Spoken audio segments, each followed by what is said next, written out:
गेलाय असं म्हटलं जातंय।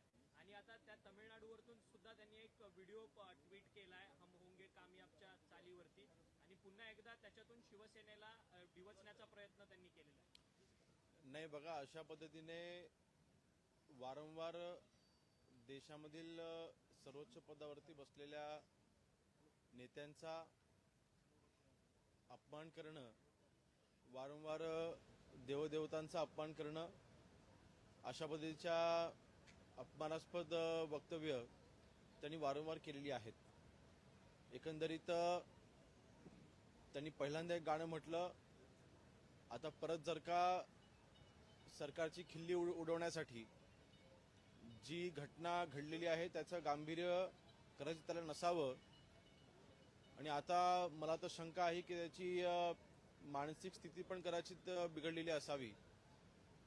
कारण स्वतःला कायद्याच्या वर समजणं, स्वतःला शासनाच्या वर समजणं, माननीय सुप्रीम कोर्टाचा अवमान करून पण मला काहीच होऊ शकत नाही अशा भ्रमात राहणं, मला वाटतं काल माननीय संजय राऊत यांनी जे म्हटलं होतं की दोघांचाही DNA सेम आहे, मला वाटतं हा पुन्हा एकदा त्याचाच पुरावा लक्षात येतोय। आणि म्हणून कायद्याच्या नुसार त्या व्यक्तीवरती कारवाई ही केली जाईल। त्याला नोटीस सर्व केली गेलेली आहे, चौकशीकरता त्याला बोलावलेलं आहे, आणि जेव्हा तो हजर होईल, मला वाटतं काल त्यांनी स्वतःहून म्हटलं होतं की मी हजर होणार आहे आणि मी ह्या सगळ्या केसमध्ये प्रशासनाला सहकार्य करणार आहे।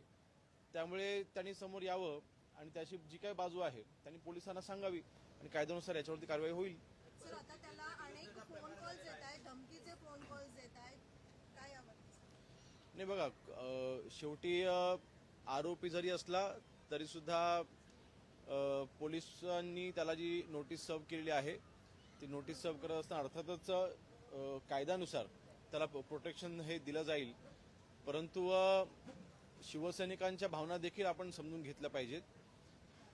आज जे काही तिथे तोडफोड झाली, अर्थातच त्याचं समर्थन करायचा प्रश्न उद्भवत नाही, परंतु नाण्याच्या दोन्ही बाजू आपण समजून घेतल्या पाहिजेत।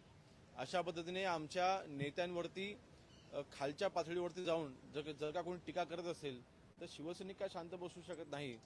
दोष काय फक्त शिवसैनिकांना देऊन उपयोग नाही, परंतु नक्कीच आणि आपण काल पाहिलं देखील असेल की तोडफोड झाल्याच्या नंतर त्यांच्यावरती देखील कायदेशीर कारवाई झालेली आहे। त्यामुळे आमच्या सरकारमध्ये अर्थातच कायदा सुव्यवस्थेला आम्ही जास्त महत्त्व देतोय आणि ते राखण्यासाठी आम्ही प्रयत्न करतो। सर, हिंदी में जानना चाहेंगे कि जिस तरह से कुणाल कामरा का ट्वीट सामने आए, हम होंगे कामयाब, किस तरह से?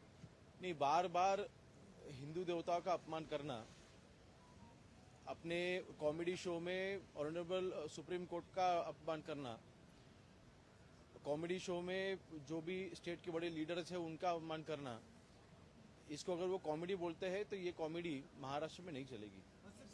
और जिस तरह से एक गाना बनाने के बाद कंट्रोवर्सी हुई, उसके बाद भी अगर दूसरा गाना बना के किसी को अगर पॉइंट आउट करके जानबूझ के सरकार हो या फिर प्रशासन के ऊपर एक मजाक उड़ाने का अगर कोई प्रयास हो तो बिल्कुल आपके ऊपर ऑलरेडी एक केस दर्ज हो चुकी है और आप कायदे से ऊपर नहीं हो, आप शासन से ऊपर नहीं हो, आप सुप्रीम कोर्ट के ऊपर नहीं हो, तो इसलिए जो भी कायदे के अनुसार इस व्यक्ति के ऊपर कार्रवाई की जाएगी। जो वेंटिलाइज किया गया था उनके ऑफिस पे, तो शिवसैनिक पहले से भड़के हुए, तो किसी तरह की सिक्योरिटी वगैरह भी दी जाएगी? नहीं, देखिए, कोई भी आरोपी हो, अभी उनको नोटिस सर्व की गई है। पुलिस स्टेशन में जब भी वो आएंगे तो बिल्कुल आरोपी को उसके ऊपर अटैक ना हो, उसके ऊपर कोई मतलब उसको कोई हार्म ना पहुंचे, ये जिम्मेवारी प्रशासन की होती है। तो जरूर वो जो भी जरूरी स्टेप्स वो उठाई जाएंगे। दिशा सालियान के पिताजी सतीश सालियान कल सीपी ऑफिस में थे, जॉइंट सीपी क्राइम से मिले हैं, क्या डिटेल्स हैं? नहीं, अभी तक मैंने उसका ब्रीफ लिया नहीं, लेकिन जरूर उसमें दिशा सालियान जी के केस में उनके फादर ने जो भी अगर कोई जो इन्फॉर्मेशन पुलिस के पास नहीं है